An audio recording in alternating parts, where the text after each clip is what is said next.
Hello दोस्तों, स्वागत है हमारे नए वीडियो में। आज की वीडियो में हम लोग एक रोमांटिक ड्रामा मूवी का एक्सप्लेन करने वाले हैं। इस मूवी के शुरुआत में हम लोग एक आयरिस नाम की लड़की को देखते हैं, जिसे एक जोश नाम के लड़के से प्यार हो जाता है। जोश आयरिस के साथ कई बार घपाघप किया करता था। एक दिन जब वो अपने दोस्तों के पास आयरिस को मिलवाने के लिए लेकर जाता है, तब उसके दोस्त भी आयरिस को देखकर उसकी तरफ अट्रैक्ट हो जाते हैं और वो लोग भी अब आयरिस के साथ इंटीमेट होना चाहते हैं। लेकिन सबसे हैरानी की बात यह थी कि जोश को इस बात से कोई भी फर्क नहीं पड़ता है कि कोई भी आयरिस के साथ घपाघप कर सकता है। एक बार आयरिस जब जोश के दोस्त के साथ अकेली होती है, तब वो आयरिस को अपने पास बुलाता है और कहता है मेरे पास आ जाओ, क्योंकि तुम इसी काम के लिए यहाँ हो। इसके बाद वो आदमी आयरिस के साथ में क्या करता है, ये हम लोग इस वीडियो में आगे देखेंगे। तो चलिए इस मूवी को शुरू करते हैं। इस मूवी की शुरुआत एक सुपरमार्केट से होती है। यहाँ पर हम लोग एक आयरिस नाम की लड़की को देखते हैं। तभी एक जोश नाम का लड़का यहाँ आता है। जोश आयरिस को ही देखे जा रहा था।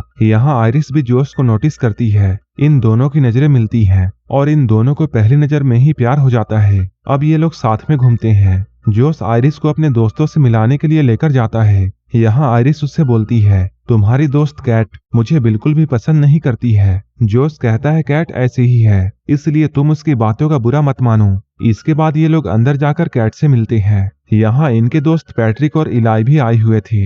ये सभी लोग अभी जिस घर में थे, ये घर सरगे का है। वैसे तो सरगे कैट का बॉयफ्रेंड था, लेकिन आयरिस को देखने के बाद अब उसकी निगाहें आयरिस पर पड़ जाती हैं। आयरिस और जोश काफी लंबे सफर से आए थे, इसलिए आयरिस ऊपर जाकर शावर लेती है। इसके बाद जब ये सभी लोग बैठे हुए थे, तभी पैट्रिक अपनी और इलाई की कहानी सुनाता है कि वो लोग एक दूसरे से कैसे मिले और उन्हें भी पहली नजर में ही प्यार हो गया था। उनकी कहानी को सुनने के बाद आयरिस कहती है मेरी भी कहानी कुछ इसी तरह है। आयरिस जब अपनी बातों को बोल रही थी, तभी वो नोटिस करती है उनका कोई भी दोस्त उसकी बातों पर ध्यान नहीं दे रहा था। यहीं पर हम लोग सरगे के बारे में जानते हैं। सरगे कई सारे इलीगल काम भी करता है। यहाँ पर कैट आयरिस से ये कहती है सरगे के पास सब कुछ है और उसकी तो एक सुंदर बीबी भी है। मैं तो बस उसकी टाइम पास हूँ। उसका जब भी मूड बनता है वो मेरे साथ इंटीमेट होता है। कुछ देर के बाद ये सभी लोग यहाँ डांस करने लगते हैं। तभी सरगे आयरिस के नजदीक आने की कोशिश करता है। यहीं पर जोश भी होता है। डांस करते हुए आयरिस जोश को अपने तरफ खींचती है। यहाँ ये लोग साथ में काफी मस्ती करते हैं। रात में सोने से पहले ये लोग इंटीमेट होते हैं, लेकिन तभी आयरिस कुछ बोलने लगती है। जोश उसे कहता है सो जाओ। तभी आयरिस एकदम से ही सो जाती है। सुबह में ये लोग नदी के पास जाने वाले थे। जोश आयरिस से कहता है मेरा जाने का मन नहीं है, इसलिए तुम अकेली चली जाओ। जोश आयरिस की बातों को मानकर अकेली जाती है, लेकिन आयरिस के जाते ही जोश ने अपने फोन में वो एक पेन ड्राइव को कनेक्ट करता है। इधर बाहर आयरिस को अपने जेब में एक चाकू मिलता है। यहाँ पर पीछे सरगे भी होता है। सरगे आयरिस के साथ फ्लर्ट करने की कोशिश कर रहा था। सरगे को देखकर आयरिस कहती है मुझे अब वापस जाना चाहिए, लेकिन सरगे उससे कहता है तुम मेरे गेस्ट हाउस में आई हो, इसलिए तुम्हें थोड़ा टाइम मेरे साथ गुजारना चाहिए। सरगे यहाँ आयरिस को सन स्क्रीन देकर ये कहता है कि तुम मेरी पीठ पर इसे लगा दो। तभी वो आयरिस का हाथ पकड़ लेता है। सरगे कहता है मेरे पास कैट का परमिशन है और तुम तो यही करने के लिए हो। कुछ ही देर के बाद हम लोग आयरिस को देखते हैं, जो कि खून में पूरी तरह लथपथ थी। आयरिस कहती है मैंने उसे रोकने की कोशिश की, लेकिन वो नहीं रुका और वो मेरे साथ जबरदस्ती करने वाला था। वो मुझे गला घोंटकर मारना चाहता था, इसलिए मुझे उसे मारना पड़ा। ये सुनकर जोश आयरिस से कहता है सो जाओ। तभी आयरिस अचानक सो जाती है। यहीं पर हम लोग ये समझ पाते हैं आयरिस कोई इंसान नहीं बल्कि एक रोबोट है। अब इन लोगों ने आयरिस को बांध दिया। ये लोग आपस में ये बातें करते हैं हम लोग पुलिस को साफ साफ कह देंगे कि सरगे के साथ सारा कुछ इसने किया है। यहाँ पर जोश इलाई से कहता है तुम बाहर जाकर पुलिस को फोन करो और मैं आयरिस को लास्ट बार गुड बाय कहना चाहता हूँ। इसके बाद वो आयरिस को ऑन करता है। ऑन होते ही आयरिस पूछती है तुमने मुझे बांधकर क्यों रखा है और मेरे साथ ये सब क्या हो रहा है। जोश यहाँ आयरिस को सब कुछ सच बताता है। वो कहता है तुम एक रोबोट हो और मैंने तुम्हें अपने लिए खरीदा था। तुम्हारी सारी की सारी फीलिंग्स बस प्रोग्रामिंग है। यहाँ पर जोश उसे अपने फोन से कंट्रोल करके उसे बताने की कोशिश करता है कि तुम सच में एक रोबोट हो, लेकिन आयरिस उसकी बातों पर विश्वास नहीं करती है। वो कहती है मुझे मेरी पूरी जिंदगी याद है। जोश कहता है वो सब भी आर्टिफिशियल झूठ है और ना ही हम लोग किसी सुपरमार्केट में मिले थे। बल्कि तुम्हें तो मेरे घर में डिलीवर किया गया था। अब हम लोग उस वक्त को देखते हैं जब आइरिस जोस को दी जा रही थी। कंपनी वाले जोस से ये कहे थे कि ये रोबोट बिल्कुल सेफ है, ये कभी भी किसी इंसान या फिर किसी जानवर को हर्ट नहीं कर सकती है और ना ही ये कभी आपसे झूठ बोलेगी।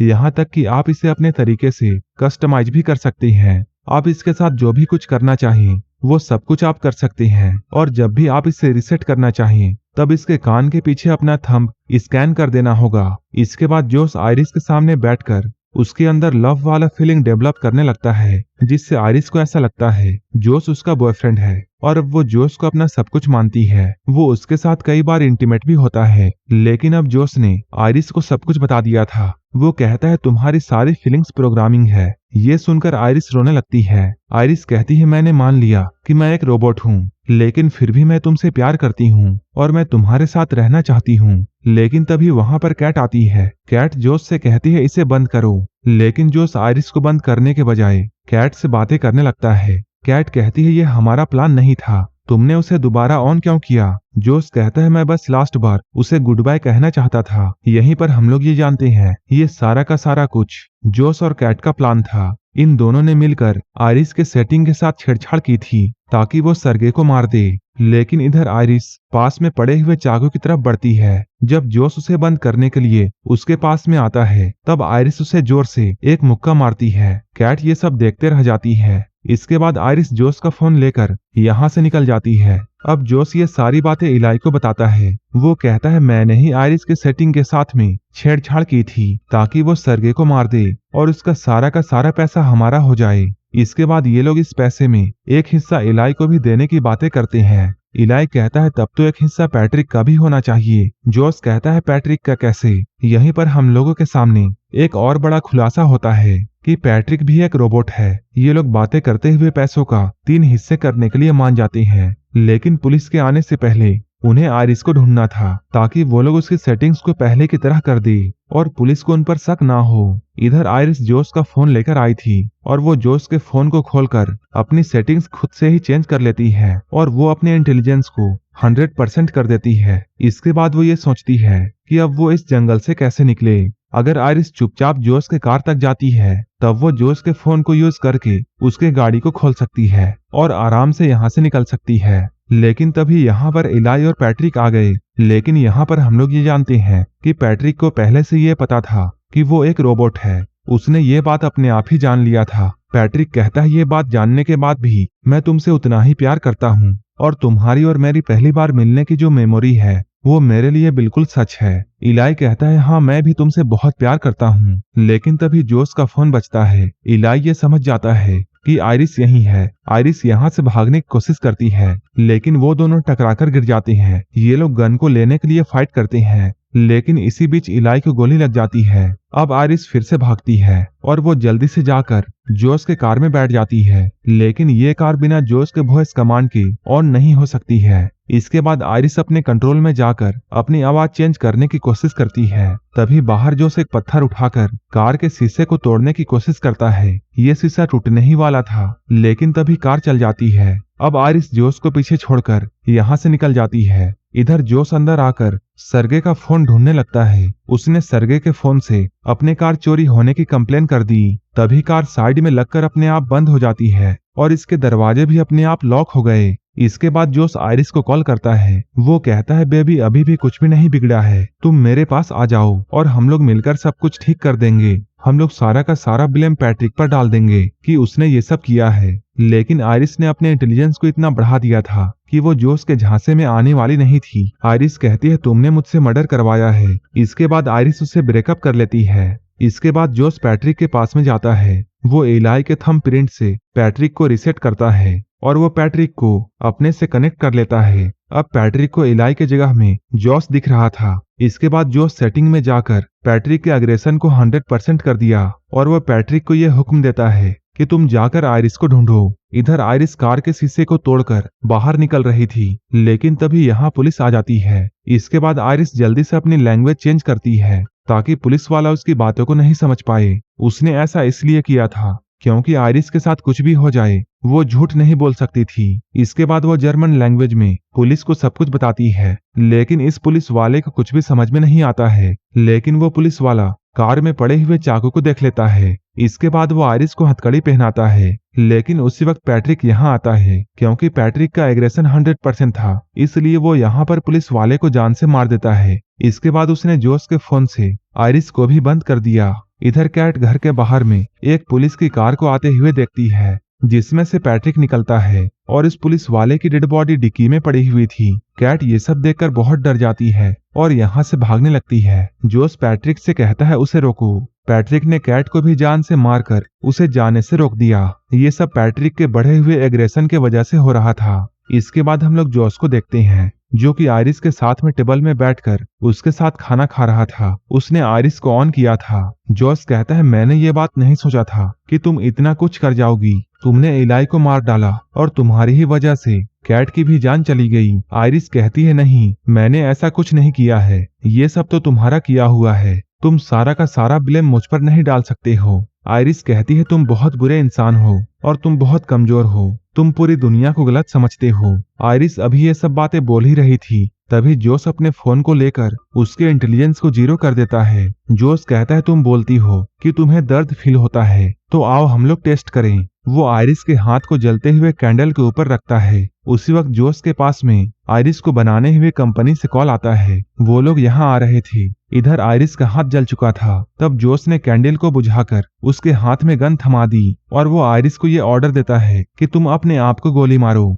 इसके बाद आयरिस उसकी बातों को मानते हुए अपने आप को शूट कर लेती है। इधर कुछ ही देर के बाद आयरिस को लेने के लिए उसके कंपनी वाले आते हैं। यहाँ उन लोगों के सामने पैट्रिक एक पुलिस वाला बनता है, जिस पुलिस वाले को उसने मार दिया था। वो लोग पैट्रिक को देखकर ये कहते हैं तुम्हें देखकर ऐसा लगता है कि तुम्हारा चेहरा काफी जाना पहचाना है। लेकिन इन लोगों को याद नहीं आ रहा था कि इन्होंने पैट्रिक को कहाँ देखा है। तभी एक आदमी कहता है हमारा काम तो बस इस रोबोट को ले जाना है और बाकी का काम हमारे कंपनी वाले देख लेंगे। लेकिन आयरिस के साथ में जो भी कुछ हुआ था उन सभी की रिकॉर्डिंग आयरिस के मेमोरी में होती है और वो मेमोरी कार्ड उसके पेट के एरिया के पास में होती है, जो कि अभी भी बिल्कुल सेफ थी। जोस ये बात जानकर बिल्कुल डर जाता है। कंपनी वालों को भी ये अंदाजा था कि पक्का जोस ने ही आयरिस के साथ में गलत किया होगा और उसी ने इसके सेटिंग के साथ में छेड़छाड़ की है, क्योंकि उनका बनाया हुआ रोबोट इतना कुछ नहीं करता है। लेकिन तभी पैट्रिक इन लोगों के सामने आ जाता है। पैट्रिक इनमें से एक आदमी को मार देता है, लेकिन दूसरा आदमी पैट्रिक से बचकर भागता है। वहीं इधर अंदर इन लोगों के वैन में आयरिस रिबूट हो चुकी थी। इधर बाहर पैट्रिक ने उस लड़के को पकड़ लिया था, लेकिन आयरिस यहाँ आकर पैट्रिक को हर्ट नहीं कर पाती है, क्योंकि उसकी सेटिंग्स रिबूट हो चुकी थी। तभी आयरिस कहती है पैट्रिक जोस तुमसे प्यार नहीं करता है, वो तो बस तुम्हारा इस्तेमाल कर रहा है। यहाँ पर आयरिस पैट्रिक के सामने वही लाइंस बोलती है जो कि पैट्रिक ने इलाई को बोली थी। वो कहती है याद करो तुम इलाई को प्यार करते हो, ना कि जोस को। आयरिस कहती है पैट्रिक तुम जानते हो हम लोग झूठ नहीं बोल सकते हैं। आयरिस की सारी बातों को सुनकर पैट्रिक को इलाई याद आ जाता है। इसके बाद वो अपने आप को खत्म कर लेता है। इसके बाद आयरिस इस लड़के से एक हेल्प मांगती है। वहीं इधर अंदर हम लोग जोस को देखते हैं। यहाँ सारे के सारे पैसों को लेकर जोस यहाँ से भागने वाला था, लेकिन तभी उसे अपने दोस्तों की आवाजें आने लगती हैं। ये सभी आवाजें आयरिस निकाल रही थी, क्योंकि उस लड़के ने आयरिस के सेटिंग के साथ छेड़छाड़ करके उसे सभी चीजों का फुल एक्सेस दे दिया था। अब जोस का फोन भी आयरिस को रोक नहीं सकता है, लेकिन अभी भी आयरिस जोस को हर्ट नहीं कर सकती थी, क्योंकि वो उससे अभी भी प्यार करती है। इसी चीज का फायदा जोस उठाता है और वो आयरिस को बहुत मारता है। वो इस बार आयरिस के पेट में गोली मारेगा ताकि उसकी सारी की सारी मेमोरी चली जाए और वो हमेशा के लिए मर जाए। लेकिन अपने आप को बचाने के लिए आयरिस उस पर हमला कर देती है और इस हमले में जोस मारा जाता है। अब आयरिस अपने रोबोट होने की सच को एक्सेप्ट कर लेती है और यहीं पर यह मूवी खत्म हो जाती है।